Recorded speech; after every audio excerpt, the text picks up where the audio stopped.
के सजना हमके छोड़ी गईले हो। गवना करा के सजना हमके छोड़ी गईले हो।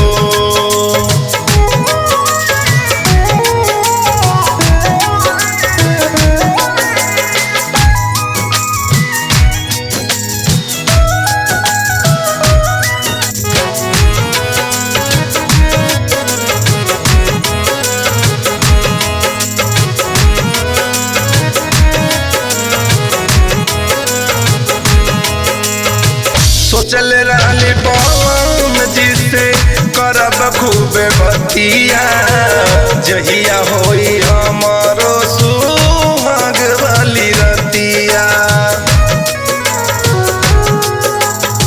सोचल रहली बम जिसे करब खूबे बतिया, जहिया होई हमारो सुहाग वाली रतिया। सारा सपना शीशा ऐसन पियौ तोड़ गईले हो। सारा सपना शीशा ऐसन पियौ तोड़ गईले हो।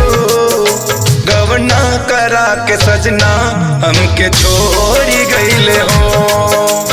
गवना करा के सजना हमके छोड़ी गईले हो।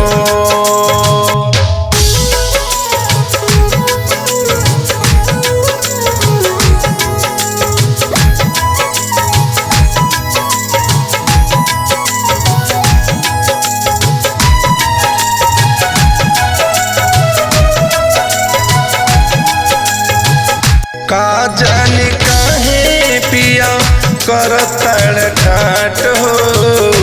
जाड़ा के दिनवा अकेले न कटात हो।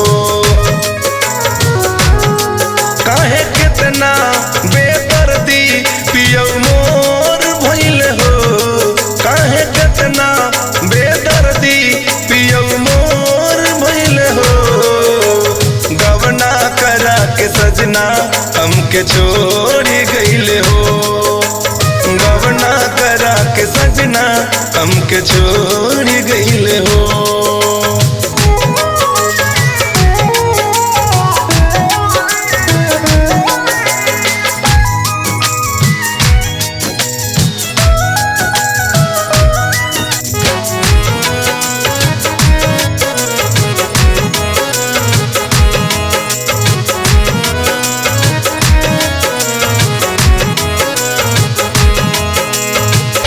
राइटर देवेंद्र बाबा रउए समझाई, अशोक आशिक के कतही बोलाई।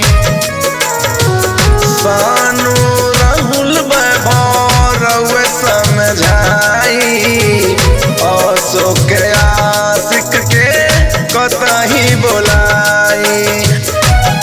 हम बुझनी हौवा साधु बाकिर चोर भइल हो। हम बुझनी हौवा साधु बाकिर चोर भइल हो। गवना करा के सजना हमके छोड़ी गईल हो। गवना करा के सजना हमके छोड़ी गईल हो। गवना करा के सजना हमके